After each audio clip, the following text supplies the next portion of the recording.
నమస్కారం గురువు గారు. శ్రీమాత్రే నమః. రాబోతున్న గురుమౌఢ్యమి, శుక్రమౌఢ్యమి ఏ రాశి వారిని ఎలా ప్రభావితం చేయబోతుంది? తప్పకుండా అమ్మా. ఫస్ట్ ఆఫ్ ఆల్ ఏంటంటే మౌఢ్యమి అని చెప్పి చూసుకున్నట్లయితే దాన్ని శుక్రుడు, గురువు, శుభగ్రహాలు. ఈ శుక్ర గురువులు గనక రవికి కక్షలో కనుక కొంచెం దగ్గరగా వెళ్ళినట్లయితే దాన్ని మౌఢ్యమి అంటారు. ఓకే, ఆ మౌఢ్యమి అప్పుడప్పుడు ఏర్పడుతూ ఉంటుంది. ఆ సమయాల్లో ఈ శుక్రుడు, గురువు రెండు కూడా శుభగ్రహాలైనందుకు ఈ శుభగ్రహాల యొక్క దృష్టి కనుక భూమి మీద సరిగ్గా లేనప్పుడు శుభకార్యాలు ఏవి కూడా ప్రారంభించరు. ఈ శుభకార్యాలతో పాటు మీరు అన్నట్టుగా ఒక్కొక్క రాశి నుంచి తీసుకుంటే లేదా ఒక్కొక్క లగ్నం నుంచి తీసుకుంటే ఒక్కొక్క లగ్నానికి ఒక్కొక్క రాశికి ఒక్కొక్క సంబంధించిన విషయంలో స్ట్రక్ అవ్వడము, ఆగడాలు జరుగుతుంటాయి దాని యొక్క భావాన్ని బట్టి. కాబట్టి ఒక్కొక్క దానికి ఒక్కొక్క పరిహారం ఉంటుంది. దానికి సంబంధించినటువంటిది ఒక్కొక్క కొన్ని విషయాలు జాగ్రత్త తీసుకోవాల్సిన అంశం ఉంటుంది. ఇప్పుడు కన్యరాశి వారికి ఎలా ఉండబోతుంది? ఈ గురు శుక్ర మౌఢ్యములు అనేటువంటిది కన్యారాశికి సహజంగానే మేనేజ్మెంట్ క్వాలిటీస్ ఎక్కువగా ఉంటాయి కన్యా లగ్నం వారి, కన్యారాశి వారికి. అయితే దాంట్లో ఇప్పుడు కేతువు యొక్క సంచారం అనేటువంటిది జరుగుతుందమ్మా ప్రధానంగా. కాబట్టి ఏంటంటే కొంచెం విచిత్రంగా కొంచెం అంటే ప్రతి దాంట్లో కొంచెం ఆటంకపరంగా ఉంటుంది. ఎప్పుడైనా కేతువు రాశిలో సంచరించేటప్పుడు ఏంటంటే నిర్ణయాలు కాస్త జాగ్రత్తగా తీసుకోవాలి.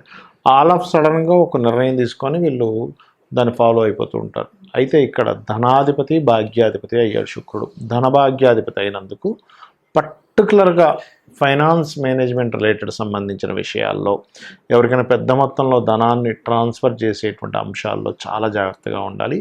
శుక్రమౌఢ్యమి సమయంలో అంటే దాదాపుగా 72 to 75 డేస్ ఉంటుందని చెప్పుకున్నాం కదా, ఆ సమయంలో పర్టికులర్గా. అలాగే మరొక విషయం ఏంటంటే తండ్రి గారి విషయంలోని ఏదైనా ఫ్యాషన్ రిలేటెడ్ సంబంధించిన హైయర్ ఎడ్యుకేషన్స్ ఉంటాయి, కొన్ని ఫ్యాషన్ రిలేటెడ్ సంబంధించినవి, అటువంటి విషయాల్లోని కాస్త జాగ్రత్త వహించాలి. మరియు ఎందుకంటే ఇక్కడ కేవలం శుక్రుడు ఏదో కంబస్ట్ అవుతున్నాడని కాకుండా చతుర్థాధిపతి, సప్తమాధిపతి అయిన గురువు కూడా కంబస్ట్ అవుతున్నాడు. కాబట్టి ఇటువంటి విషయాలు జాగ్రత్తగా ఉంటూ, ముఖ్యంగా చతుర్థాధిపతి గురువు అయినందుకు ఈ గురువు బాధకుడు అవుతాడు ఈ లగ్నం వారికి. కాబట్టి కొంతమంది చూడమ్మా, ఫ్యాట్ రిలేటెడ్ ఐటమ్స్ తినడం వల్ల కొంత అనారోగ్యాలు వస్తూ ఉంటాయి, ఓవర్ ఫ్యాట్ అవ్వడం వల్ల. అంటే ఈ ఫ్యాట్ కొలెస్ట్రాల్ వల్లే వీళ్ళకి గుండె జబ్బులు వచ్చాయని, లేకపోతే వీళ్ళకి ఈ బ్రీతింగ్ ప్రాబ్లం వచ్చిందని చెప్తూ ఉంటారు. ఈ ఓవర్ ఫ్యాట్ ఇదైపోతే వెయిట్ అయిపోతే కూడా. కాబట్టి ఈ గురువు ఎప్పుడైనా సరే చతుర్థాధిపతి పాడైతే కనుక, అంటే కంబస్ట్ అయితే కనుక ఇటువంటి పరిస్థితులు వస్తూ ఉంటాయి. ఎందుకు అంటే సహజంగానే రవి హార్ట్ కారకుడు. ఈ హార్ట్ కారకుడు అయినటువంటి రవే కంబస్ట్ చేసుకున్నాడు కాబట్టి ఇటువంటి ఫలితాలు వస్తుంటాయి. ఇది వీరికి మాత్రమే వస్తుందా లేకపోతే వీళ్ళ జీవిత భాగస్వామికి? ఎందుకంటే సప్తమాధిపతి గురువు అయ్యాడు కదా, అంటే వీళ్ళ జీవిత భాగస్వామి విషయంలో కూడా వీళ్ళు ఈ విషయం జాగ్రత్తగా ఉండాలి. అదేవిధంగా కొన్నిసార్లు చూడండి, సభల్లోనది ఒక్కోసారి మాట్లాడుతూ ఉంటాం, అక్కడ చేసిన చిన్న తప్పిదం, ధర్మానికి విరుద్ధంగా ఏదైనా మాట్లాడడం వల్ల చిన్న తప్పిదం సమాజంలో, లేకపోతే ఇవాళ రేపు యూట్యూబ్సే ప్లాట్ఫామ్స్ అయిపోయాయి, అటువంటివి మాట్లాడేటువంటి విషయంలో చాలా జాగ్రత్తగా ఉండాలి. బికాజ్ ఆఫ్ 7th హౌస్ వీళ్ళకి రాహు ఉన్నాడు, 7th అధిపతి కంబస్ట్ అయ్యాడు. అంటే ఏమిటి? ఒకటి వివాహ జీవితము, వివాహ సంబంధించినటువంటి విషయాల్లో జాగ్రత్త. వీటితో పాటు పర్టికులర్గా పార్ట్నర్స్, బిజినెస్ పార్ట్నర్స్ ఉంటారు, పార్ట్నర్షిప్స్ రిలేటెడ్. అందులో ముఖ్యంగా ఇక్కడ వీళ్ళుంటూ కొంతమంది విదేశాల నుంచి ఫండింగ్ చేస్తుంటారు వీళ్ళకి. అటువంటి విషయాల పట్ల కాస్త జాగ్రత్త వహించాలి. ఇక వీళ్ళు చేయవలసిన దేవతా ఆరాధన ఏమిటి అంటే సూర్య భగవానుడికి సంబంధించినటువంటి స్తోత్ర పఠనం చేస్తూ, సూర్య ఆలయాలు ఉంటాయి, అక్కడికి వెళ్ళి ఏదైనా వీళ్ళ సేవ ఏదైనా చేయాలి అక్కడ. అంటే అక్కడ ఏదైనా కొంచెం క్లీన్ చేయడం కానీ, అక్కడికి వచ్చిన భక్తులకి ఏదైనా సరే వీళ్ళు అందించడం కానీ, కొన్నిట్లో చూడండి ప్రసాదాలు ఇస్తూ ఉంటారు. అటువంటిది ఏదైనా సూర్య ఆలయంలో కనుక సేవ చేసినట్లయితే వీళ్ళకి మౌఢ్యమి ద్వారా వచ్చేటువంటి ఇబ్బంది రాకుండా ఉంటుంది. ఇప్పుడు ఈ గురు శుక్ర మౌఢ్యాల వల్ల కొంతమంది ఏమంటారంటే కొన్ని పనులు చేయొచ్చు అంటారు, కొంతమంది కొన్ని పనులు చేయకూడదు అంటారు. అవునమ్మా. వాటి గురించి అంటే ఎవరేం చెప్పినా శాస్త్ర ప్రమాణం అమ్మ. ఏమిటి ఆ శాస్త్రము ఏం చెప్పింది మనకి? నిర్ణయ సింధు, ధర్మసింధు గ్రంథాల్లో ఏముంది అని చెప్పి చూసుకున్నట్లయితే ముఖ్యంగా శుక్రుడు వివాహానికి, గృహాలకి కారకుడు.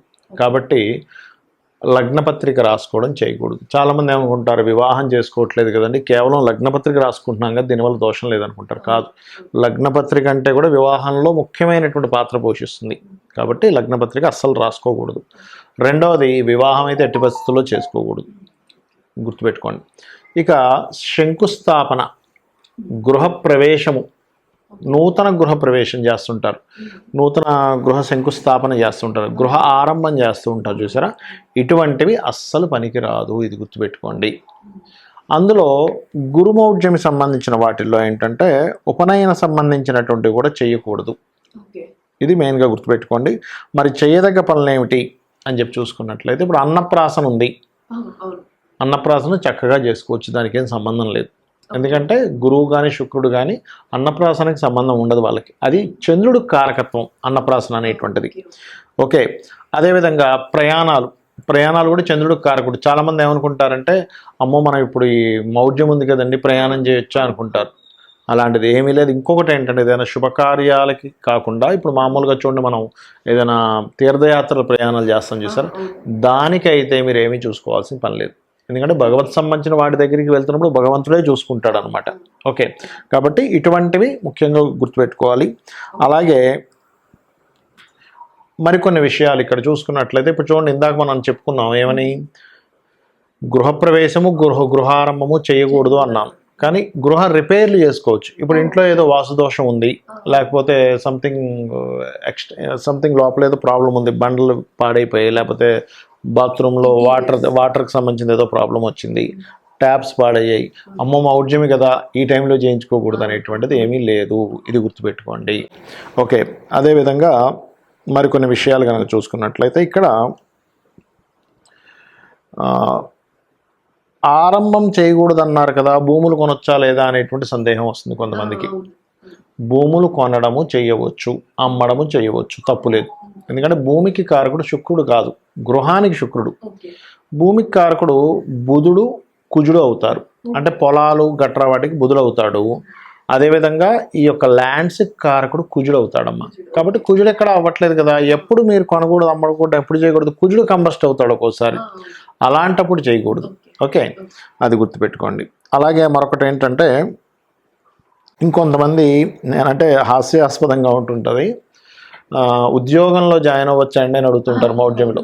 ఉద్యోగానికి సంబంధం లేదు, చక్కగా ఉద్యోగం మారాలనుకుంటే మారచ్చు, కొత్త ఉద్యోగంలో జాయిన్ అవ్వచ్చు. ఇంకోటి శాస్త్రం ఏం చెప్తుందంటే, ఉద్యోగం సంబంధించిన విషయంలో ఇన్నేమి చూసుకోవద్దు, ముందు ఉద్యోగం చాలా ముఖ్యమైనటువంటిది. కాబట్టి వీలున్నంత దగ్గరలో, ఇప్పుడు ఒక ఉద్యోగం వచ్చింది, చాలామంది ఏం చేస్తారు, అమ్మో ఈ నెలంతా సరిగ్గా లేవండి, నెక్స్ట్ మంత్ జాయిన్ అవుతా అంటాడు. కంపెనీ వాడు మీకోసం ఎందుకు వెయిట్ చేస్తూ కూర్చుంటాడు, తొందరలో టక్మని రేపుందా ఎల్లుండుందా, ఏది బాగుంది వెంటనే జాయిన్ అవ్వాలి, కానీ దానికి ముహూర్తాలు అవన్నీ పెట్టుకుంటూ కూర్చోకూడదు. ఓకే, అది గుర్తుపెట్టుకోవాలి. అదేవిధంగా వాహన సంబంధించినవి మాత్రం కొంచెం ఒక మంచి, అంటే ఈ మౌఢ్యంలో కంపల్సరీ ఒక్కోసారి వాహనం కొనాల్సి వస్తుంది. శుక్రుడు వాహనానికి కారకుడు కొంతవరకు. అయితే శుక్రుడు ఒక్కడే కాకుండా చంద్రుడు కూడా వాహనానికి కారకుడు అవుతాడు మూమెంట్కి. కాబట్టి కొంచెం జాగ్రత్త తీసుకొని కొనాలి వాహనం విషయంలో. నూతన వస్త్రాలు కొనొచ్చా కొనకూడదా, నూతన ఆభరణాలు కొనొచ్చా కొనకూడదా, ధరించొచ్చా ధరించకూడదు, ఇట్లాంటి చాలా సందేహాలు ఉన్నాయి. వీటన్నిటికీ ఎటువంటి ఇబ్బంది లేదు అని చెప్పి శాస్త్రం మనకి చెబుతుంది.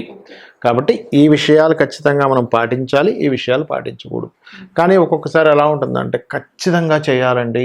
ఇప్పుడు కొంతమందికి ఎలా ఉంటుందంటే, తండ్రి గతిస్తాడు, అప్పుడు ఈ మధ్యలో చేసేస్తే అయిపోద్ది, లేకపోతే సంవత్సరం దాటిపోతుంది అని ఉంటుంది, సంవత్సరం లోపల చేయాలి ఆడపిల్లకి అంటూ ఉంటారు. మరి అలాంటప్పుడు ఎలాగా, ఇంతకాలం మేము ముహూర్తాలు సంబంధాలు వెతుకుతుంటే అవ్వలేదు, కానీ ఇప్పుడేమో మౌఢ్యంలో వచ్చేసి అప్పుడు ఎలాగా అన్నప్పుడు, ఇంట్లో పర్టికులర్గా సూర్యనారాయణమూర్తికి సంబంధించింది ఏదైనా సరే జపము చేయించుకొని, అంటే ఇంక తప్పదు అనుకున్నప్పుడు చేయించుకొని, శుక్రబలము గురుబలము పెరగడానికి దక్షిణామూర్తి యొక్క ఆరాధన, అమ్మవారి యొక్క ఆరాధన చేసుకుని, ఏది ఇంకా కంపల్సరీ అయినప్పుడు నేను చెప్తున్నాను, అలాంటి ప్రక్రియ చేసుకొని అన్నదానము గోసేవ చేసి, గోవులు ఉంటాయి దేశీవాలి గోవు, వాటికి ఏదైనా తినిపించి, అప్పుడు ఈ యొక్క దీంట్లో తప్పనిసరి ఉన్నప్పుడే తప్ప అదర్వైజ్ ఆపుకోవడమే మంచిది. అది. థ్యాంక్ యూ సో మచ్ గురువు గారు. మాకు తెలియని చాలా విషయాలు మీరు మాకు అందజేశారు. ఎలాంటి పనులు చేయొచ్చో, ఎలాంటి పనులు చేయకూడదో మీరు చాలా చక్కగా వివరించారు. మరియు ఎలాంటి రాసుల వారికి ఎలాంటి ప్రభావాలు ఉన్నాయో కూడా చాలా బాగా వివరించారు. Thank you so much. మీరందరూ ఇలాంటి విషయాన్ని తెలుసుకున్నారు కాబట్టి మళ్ళీ నెక్స్ట్ ఎపిసోడ్తో కలుద్దాం. శ్రీమాత్రే నమః.